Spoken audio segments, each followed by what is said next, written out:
Matapos ang matagal na pananahimik at tila Cold War sa pagitan ni megastar Sharon Cuneta at ng anak na si Casey Concepcion, mukhang binura na ang eksena ng kanilang tampuhan at lamig ng loob. Narito ang timeline ng kanilang muling pagkakaayos. Oktubre 2023, sa rehearsals ng Dear Heart Reunion Concert ni Sharon at Gabby, muling nagkita sina Sharon at Casey.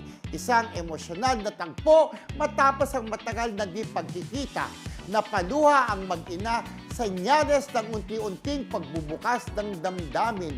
Mayo 2024 naman, sa isang panayam, inamin ni Sharon na sila ni Casey ay estranged o may lamat ang relasyon. Anya, I'm very, very hurt.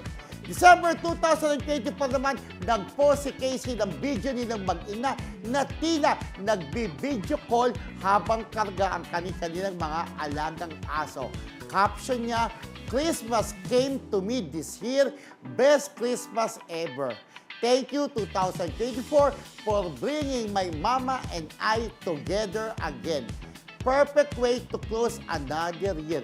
Enero 2025 naman, sa kaarawan ni Sharon, nagpadala si Casey ng isang madamdaming mensahe sa Instagram.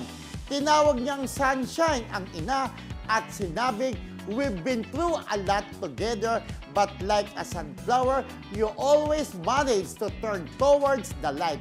And now, you show me how to do the same." Sagot naman ng megastar, "Thank you, my baby. I love you."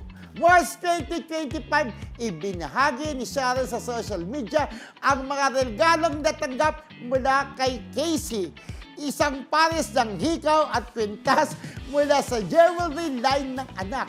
Kalakip nito ang mga handwritten notes na puno ng pagmamahal at pagpapahalaga. Ani ni Sharon, "More beautiful though are her words." Ngayon, all is well sa pagitan ng mag-ina. Kaya hindi man ibinunyag ang buong detalye ng tampuhan, malinaw sa publiko, love wins pa rin sa bandang huli. In fairness, ang haba, Bakit natatawa ako sa sarili ko? Napagod ako. So, Kristo! So, Kristo! Sino Tala. tumitingin sa akin, kaya natatawa na rin ako talaga. Si So, Tala Kristo, kasi. buong mundo!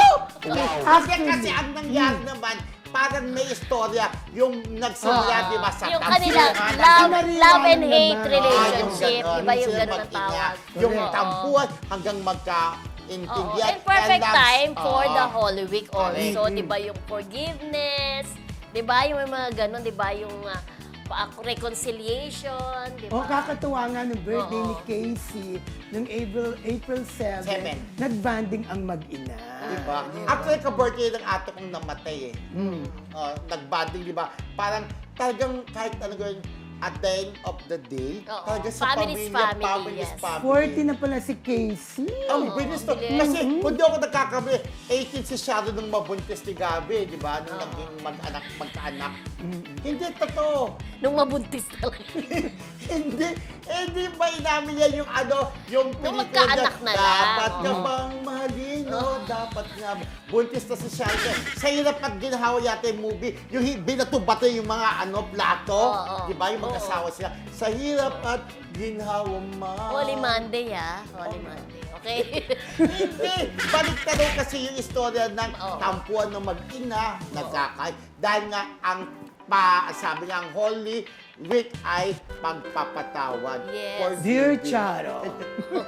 Di ba dapat kanina pinatugtog yan habang binabasa mo yung mahaba, di ba? Pero alam mo, Akin balik tayo kay Casey at Sharon. May mga nababasa akong comments.